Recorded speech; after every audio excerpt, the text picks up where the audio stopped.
Bonjour à tous, c'est Maya et aujourd'hui je vous retrouve pour faire une vidéo tag. Alors j'ai trouvé ce tag sur le site de Pocket Jeunesse et ce tag s'appelle pouvez-vous citer un livre?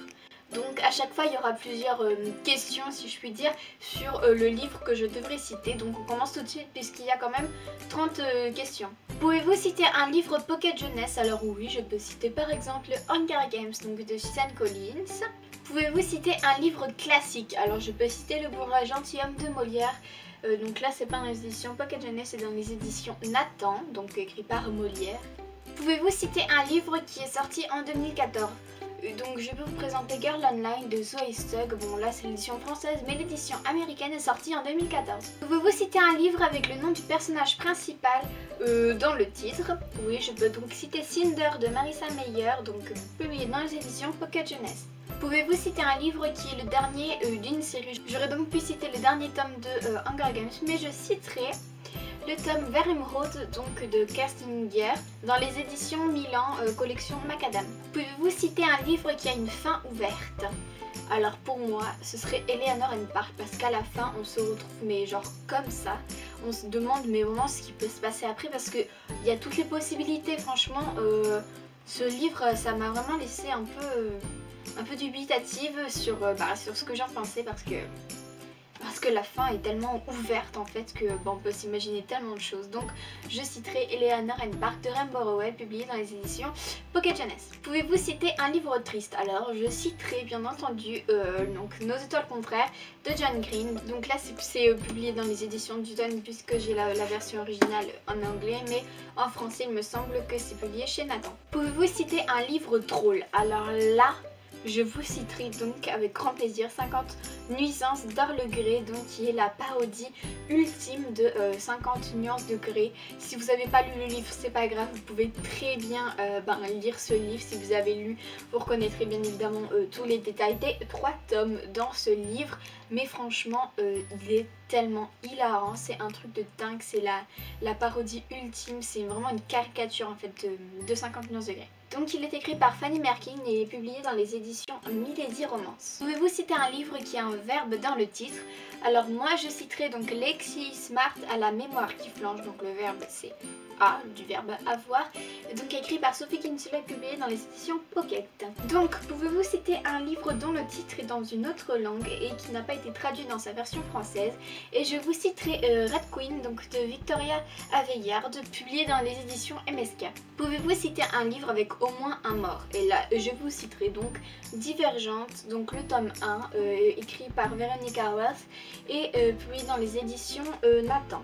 Donc évidemment dans Divergente tout le monde sait qu'il y a bien plus qu'un seul mort. Pouvez-vous citer un livre avec le mot cœur dans le titre? Alors bien évidemment je vous sors donc les cœurs cerises, cœur guimauve et cœur mandarine. Donc ce sont 3 livres parmi les 5 entiers et 2 petits livres qui complètent qui sont écrits par Cathy Cassidy et publiés dans les éditions Nathan. Je suis en train de dévaliser ma bibliothèque là pour que je range tout après. Pouvez-vous citer un livre qui se passe dans le futur? Et là je vous citerai un livre que je pense que personne ne connaît puisque je l'ai reçu en service presse des éditions Baudelaire. Il s'agit de La menace d'Andromède de Ralph Koehler, donc dans les éditions Baudelaire. Et l'histoire se passe en 2144, donc bien dans le futur.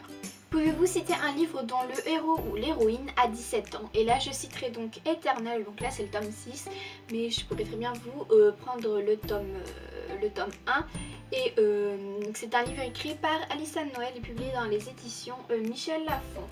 Donc Ever a 17 ans dans les livres. Pouvez-vous citer un livre dont l'intrigue se passe en France? Et je vous citerai donc Le voyageur sans bagages de Jean Anouilh, publié dans les éditions Folio. Pouvez-vous citer un livre qui a été écrit par un auteur anonyme? Et là je suis désolée mais je ne pourrais pas citer de livre comme ceci puisque tous les livres que j'ai ont été écrits par des auteurs qui ont révélé leur identité. Pouvez-vous citer un livre dont le héros n'est pas humain? Et je citerai donc Le journal de Stéphane, donc là c'est le tome 1 publié dans les éditions Hachette, collection Black Moon, écrit par L.J. Smith. Et évidemment le héros n'est pas humain puisqu'il est vampire. Pouvez-vous citer un livre qui n'est pas un roman de fiction? Et là je vous citerai donc hashtag Enjoy Marie de Marie Lopez ou Enjoy Phoenix, publié dans les éditions Anne Carrière il me semble. Je pense une grosse pile là devant moi. Pouvez-vous citer un livre qui a des illustrations sans être forcément une BD, un comics, un manga, donc tout cela. Et je sais pas si vraiment ça rentre dans la catégorie livre, mais il s'agit de Sac à ce carnet avec plein d'illustrations. En fait c'est que des illustrations. Dites-moi si vous pensez que ça rentre dans, dans cette catégorie. Donc c'est un livre écrit par, si je puis dire écrit par Kerry Smith et publié dans les éditions Larousse. Pouvez-vous citer un livre qui fait peur? Alors ce n'est pas tellement un livre qui fait peur, mais plutôt un livre à suspense puisque je ne lis jamais de livres qui font peur. Les seuls livres de ma vie que j'ai lus qui faisaient peur, c'est les chairs de poule, donc voilà. Donc maintenant ça fait plus peur puisque j'ai assez grandi on va dire pour les relire, mais j'ai pas envie de les relire, donc voilà. Donc je vous citerai Angers Démon de Dan Brown, donc publié dans les éditions JC Lattès. Et je pourrais aussi vous citer très bien donc le Da Vinci Code ou encore Inferno de lui, donc de Dan Brown, pardon. Puisque pour moi c'est un livre qui nous tient un peu en haleine et qui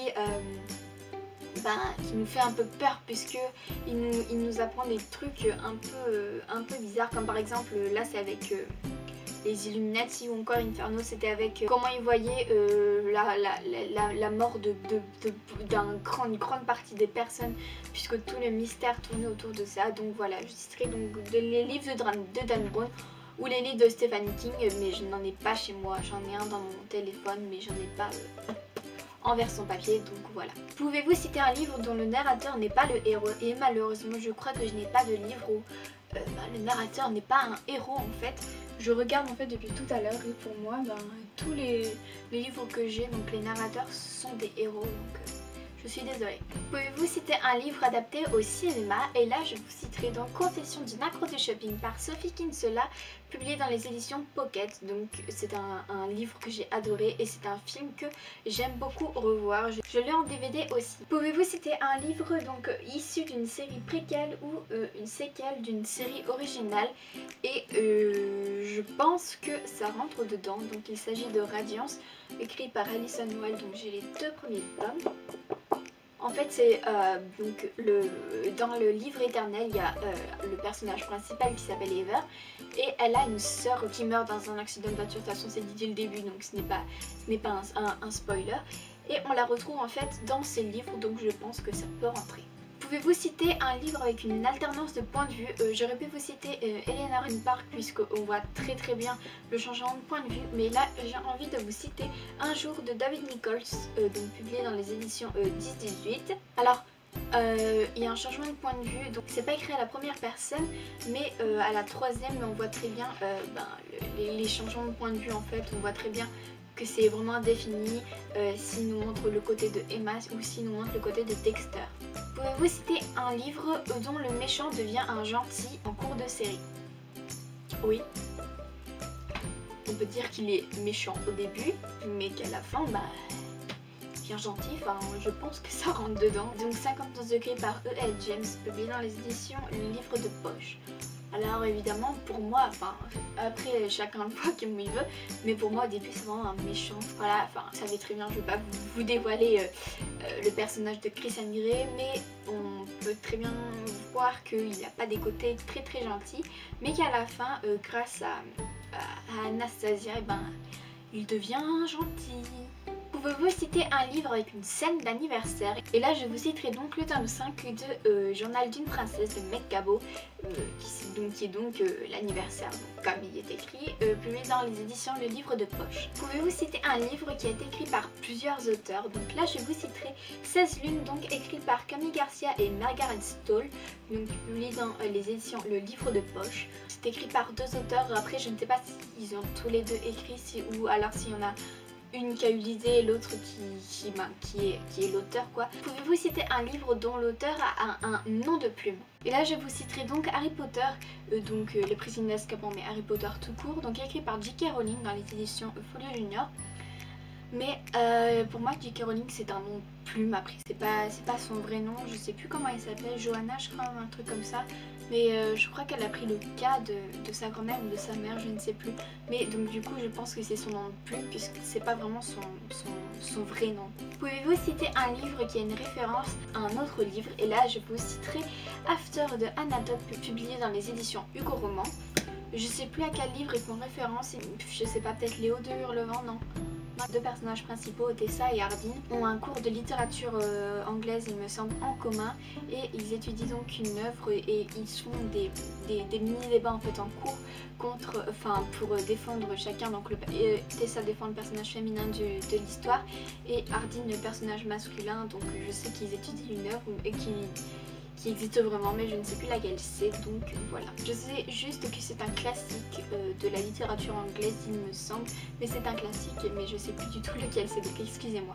Dites-moi en commentaire si vous vous rappelez quel livre ils étudient. Pouvez-vous citer un livre écrit par un auteur qui n'est ni français ni américain? Et là je vous cite un pavé mais énorme.